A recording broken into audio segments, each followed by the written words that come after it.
بسم اللہ الرحمن الرحیم۔ معزز طلباء، السلام علیکم ورحمۃ اللہ وبرکاتہ۔ امید ہے کہ آپ خیر و عافیت سے ہوں گے۔ تو آج ہمارا لیکچر نمبر 2 ہے 11ویں جماعت کی اسلامیات کے ایم سی کیوز 21 تا 50۔ کل ہم نے 1 تا 20 حل کیے تھے اور آج ہم ان شاء اللہ تعالیٰ 21 تا 50 سوالات کو حل کریں گے، اور آج ایک نئے میتھڈ کے ساتھ آپ سے مخاطب ہوا ہوں۔ سو آئیں چلتے ہیں ہم اپنی ایکسرسائز کی طرف۔ معزز طلباء، دیکھیں ہمارے پاس آج جو سب سے پہلا سوال ہے، سوال نمبر 21 سورۃ البقرہ کی آیت نمبر 27 میں نقصان والا کہا گیا ہے۔ 4 آپشن دیے گئے ہمیں: خیانت کرنے والے کو، جھوٹ بولنے والے کو، وعدہ توڑنے والے کو، ظلم کرنے والے کو۔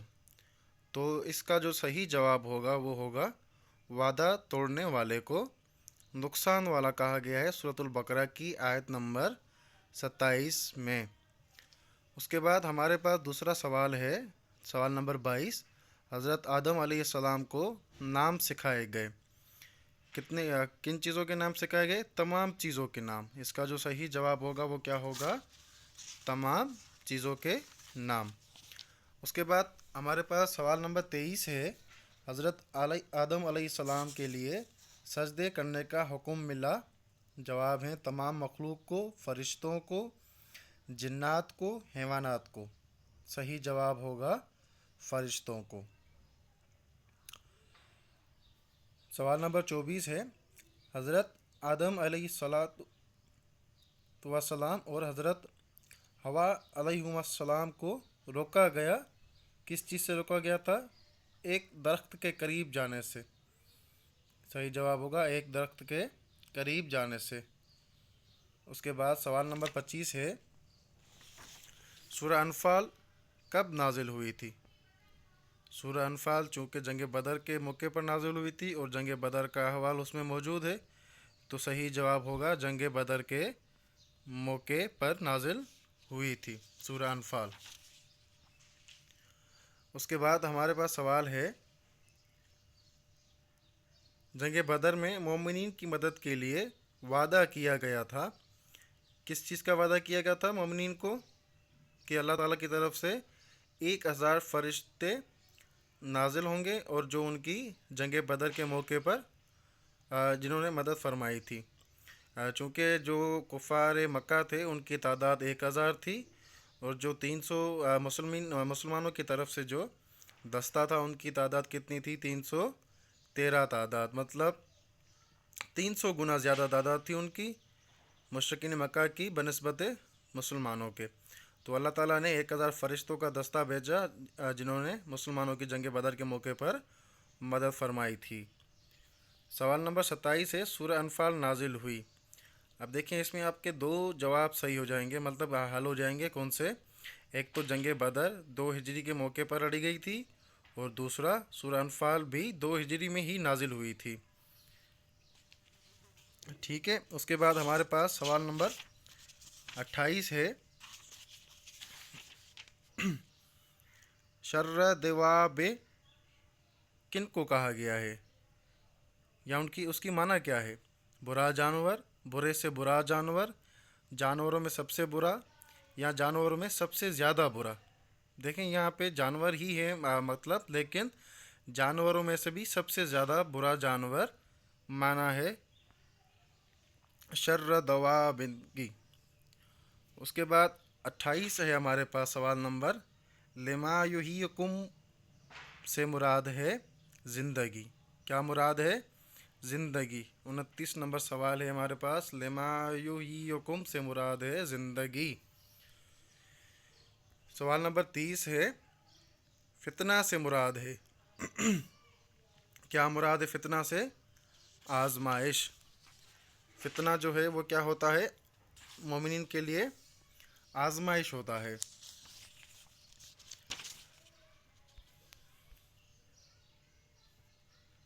اس کے بعد سوال نمبر 31 ہے ہمارے پاس، تقوی اختیار کرنے سے حاصل ہوتی ہے عزت، کیا حاصل ہوتی ہے تقوی حاصل اختیار کرنے سے؟ عزت حاصل ہوتی ہے۔ سوال نمبر 32 ہے، قریش نے حضور کریم صلی اللہ علیہ وآلہ وسلم کو قید کرنے، شہید کرنے یا جلاوط وطن کرنے کا ارادہ کس موقع پر فرمایا تھا؟ ہجرت مدینہ کے موقع پر قریش مکہ نے حضور علیہ الصلاۃ والسلام کو قید کرنے، شہید کرنے یا جلا وطن کرنے کا ارادہ کیا تھا۔ سوال نمبر 33 ہے، مشرکین نے دعا مانگی کہ ہم پر آسمان سے برسا پتھر، ہم سے کیا برساؤ؟ آسمان سے پتھر۔ تو اسی موقع پہ اللہ تعالیٰ نے فرشتے نازل فرما کر ان کو ایسی عبرتناک سزا دی کہ جس کی وہ تاب نہ لا سکے، اور جنگ بدر جو ہے وہ مسلمانوں کے حق میں آئی۔ سوال نمبر 34 ہے، یوم الفرقان سے مراد ہے غزوہ بدر کا دن، کیا ہے یوم الفرقان سے مراد؟ غزوہ بدر کا دن۔ اس کے بعد سوال نمبر 35 ہے، الرقب سے مراد ہے ابو سفیان کا قافلہ، وہ قافلہ جس کے تعاقب میں مسلمان نکلے تھے تاکہ جا کر ان کا جو مال ہے، جو لشکر لے کے جا رہا تھا ابو سفیان، اس لشکر پر حملہ کریں اور ہم اپنی مالی حالت کو تھوڑا سدھار سکیں۔ تو اس حوالے سے مسلمان نکلے تھے مدینہ منورہ سے اس قافلے کے تعاقب میں، لیکن اللہ تعالیٰ کو کچھ اور ہی منظور تھا۔ اللہ تعالیٰ کو اپنے دین کا غلبہ دکھانا تھا، اللہ تعالیٰ کو اپنے دین حق کے لیے ایک ایسی قوت پیدا کرنی تھی تاکہ جو مسلمانوں کے جو دشمن ہیں ان کو معلوم ہو سکے کہ یہ جو دین ہے یہ برحق ہے، اور اللہ تعالیٰ نے اس موقع کے مناسبت سے دین کو غلبہ عطا فرمایا۔ تو جو ابو سفیان کا قافلہ تھا وہ تو بچ نکلا، لیکن اس کے بدلے غزوہ بدر کا معرکہ جو ہے وہ لگا تھا۔ اس کے بعد سوال نمبر 36 ہے ہمارے پاس، خمس سے کیا مراد ہے؟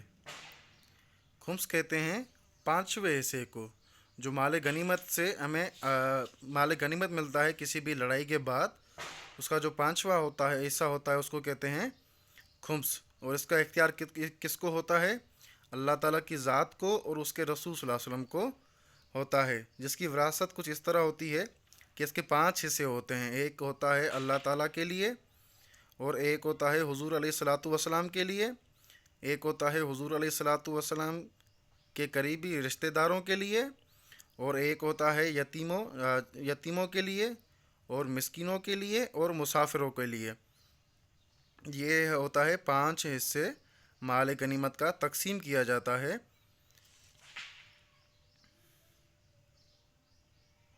اچھا، یہ جو ہے 5 حصے، 5واں حصہ ہوتا ہے مال غنیمت کا، پھر اس کے یہ 5 حصے ہوتے ہیں جو میں نے ابھی بیان فرمایا آپ کے سامنے۔ اس کے بعد سوال نمبر 37 ہے ہمارے پاس، تذہاب ریحکم کا مطلب ہے آپ کی ہوا اکھڑ جائے گی۔ کیا مطلب ہے اس کا؟ آپ کی ہوا اکھڑ جائے گی۔ شیطان نے کہا میں وہ چیزیں دیکھ رہا ہوں جو تم نہیں دیکھ سکتے، اس سے مراد ہے فرشتے، کیونکہ جنگ بدر کے موقع پر مکہ کے جو مشرکین تھے وہ تو لڑ رہے تھے، اور جب یہ ان کو ساتھ لے کر آیا تھا نا، شیطان جو ہے ان کو برگلا کر لے کر آیا تھا کہ میں آپ کے ساتھ رہوں گا اور آپ کے ساتھ لڑوں گا، لیکن جب اس نے دیکھا کہ اللہ تعالیٰ کی طرف سے فرشتے نازل ہوئے ہیں تو اس نے مشرکین کو کہا کہ شیطان میں وہ چیزیں دیکھ رہا ہوں جو تم نہیں دیکھ سکتے، کیونکہ وہ تو دیکھ رہا تھا کہ یہ فرشتے جو ہیں یہ ان کو مشرکین مکہ کو مار و دھاڑ رہے تھے۔ اس کے بعد سوال نمبر 39 ہے، انی جار لکم کے الفاظ کہے کس نے؟ فرشتے نے کہے تھے۔ یہ کس نے؟ شیطان نے کہے تھے۔ یہ معاذ اللہ یہ شیطان نے کہے تھے، انی جار لکم، شیطان نے یہ الفاظ کہے تھے۔ ٹھیک ہے۔ اس کے بعد سوال نمبر 40 ہے، سانس نکالتے وقت فرشتے مارتے تھے کفار مکہ کو، اس کا صحیح جواب کیا ہوگا؟ کفار مکہ کو فرشتے